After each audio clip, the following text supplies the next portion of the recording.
여기서 좀 특이한 게 있어요. 어떤 게 조금 특이하냐면 물론 그대들은 특이하지 않겠지만 여기서 보게 되면 제목 자체를 봐봐. 보의 수소 전자 배치라는 말을 씁니다. 그냥 여기서 전자 배치, 여기서 이제 용어를 풀어본다면 배치라는 말을 쓰려면 첫 번째는 어디에 갖다 놓을 거냐, 어디에 라고 하는 위치가 있어야 되고요. 그 다음 또 하나 더 있어야 돼요.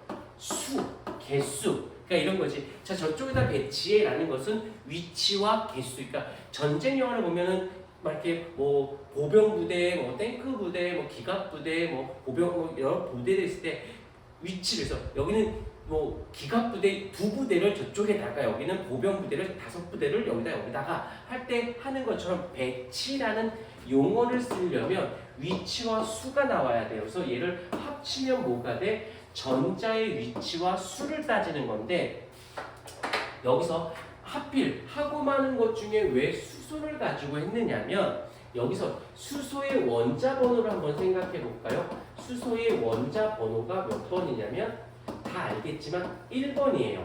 그 말의 뜻은 알겠지만 원자 양성자도 하나라는 뜻이 되기도 하지만 전자의 개수가 한 개라는 뜻을 담고 있습니다. 그러면 왜 이러느냐? 그러니까 보호 아저씨가 다른 원소 여러 개 그 나머지 여기서 나왔어요. 이에서 얘를 뭐라고도 수소를 뭐라고도 부르냐면 단전자 원자라는 말을 써요. 전자를 단 한 개 가지고 있는 원자라는 뜻입니다. 그러면 수소 2를 제외하고 나머지 애들은 뭐라고 부르냐면 다 전자 원자라는 말을 써요. 그래서 2번 원자 번호 2번 이상의 것들은 여러 개의 전자를 가진 원자, 얘는 전자 하나를 가지고 있는 원자 수소라고 얘기를 하는데 이 보호 아저씨가 왜 하고 많은 것 중에서 수소만 가지고 했냐면 전자가 몇 개이기 때문에 하나이기 때문에 그래서 아까 얘기했지만 전자가 에너지를 받아서 올라가고 내려가고 뭐 첫 번째로 가니 두 번째로 가니 세 번째로 가니 할 때 다전자 원자를 가지고 하면 이 전자가 A라는 전자 때문인지 B라는 전자 때문에 어떤 전자는 똑같이 줬더니 어떤 두 번째 껍질로 올라갈 때 어떤 껍질은 세 번째로 넘어갈 수도 있고 그러면 경우의 수가 생기잖아. 다전자 원자를 가지고 하면 하지만 수소를 가지고 하면 어디로 갔는지 전자가 하나밖에 없으니까 그 전자가 어디로 갔는지 확인이 가능하기 때문에 보호 아저씨는 수소만 갖고 하셨어요. 다전자 다른 걸 안 했던 건 아니야. 했는데 여러 개의 전자다 보니까 얘가 누가 어디로 갔는지가 확인이 잘 안 불편했던 거지. 그래서 이거 하나만 했다는. 그래서 이 보호의 수소 전자 배치의 단점은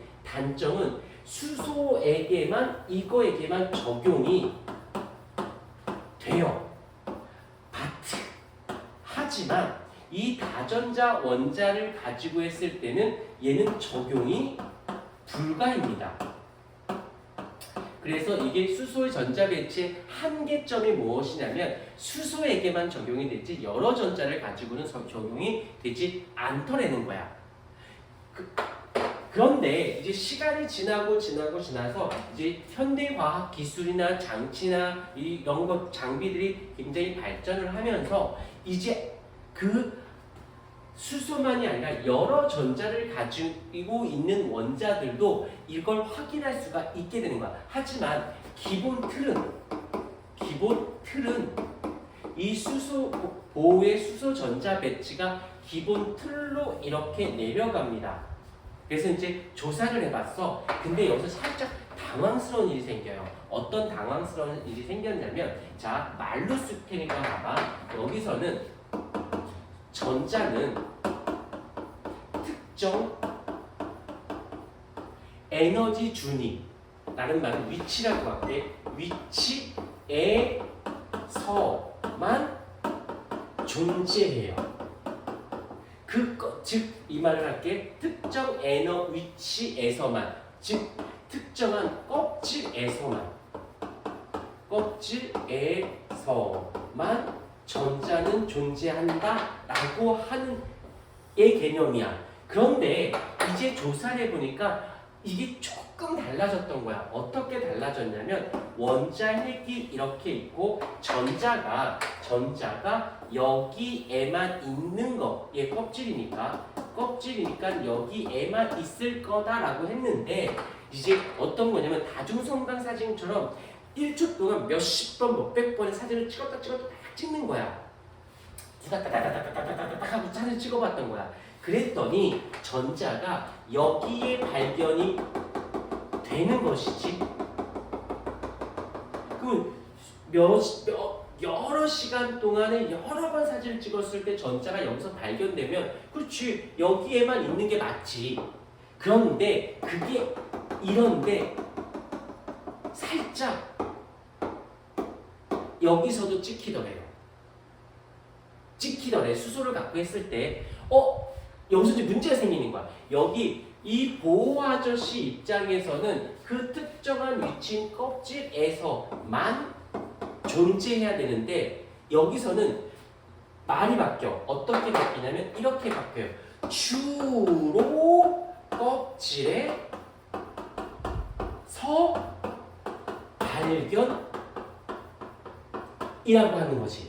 여기에서는 여기 껍질에만 있어야 되는 거라면 여기는 주로 껍질에 존재하는 걸 발견하는 거지.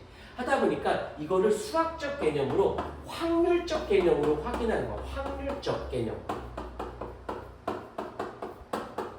확률적으로 거의 여기에 있는 거지 여기에만 있는 건 아니다라는 거지. 여기까지 용어를 정리하는 거야. 그래서 확률적 개념으로 해서 여기가 이런 것. 전자가 발견될 확률적 개념. 그래서 요 껍질은 이제부터 전자 껍질이라는 말의 뜻은 보호 아저씨 입장에서 볼 때는 그 전자 껍질에만 존재하는 거고 여기서부터는 다전자 원자를 가지고 할 때는 주로 껍질에만 발견이 돼요. 근데 말할 때마다 전자가 발견된 확률적 개념 주로 껍질에만 존재해 라는 말이 너무 기니까 얘를 그냥 새로운 용어를 하나 만들었어요. 전자가 발견된 확률이라는 말의 뜻을 오비탈이라는 말로 썼다라는 거예요. 그래서 오비탈이라는 말의 뜻은 껍질이라는 개념 어휘야. 껍질이라는 유사어야. 유사어. 그냥 완벽하진 않지만 거의 같은 유사어라고 생각해 주면 돼요. 전자 껍질. 근데 여기서도 오비탈이라는 개념은 이렇게 유사어적 개념에서 껍질이라는 말과 오비탈이라는 말을 살짝 왔다 갔다 하셔도 돼요. 그래서 주로 전자가 발견된 확률적 개념이 무엇이다? 오비탈이다 라고 맞추시면 되고 다음 시간에 이제 이것들을 가지고 차근차근히 진행을 하도록 할게요. 오늘 여기까지 하겠습니다.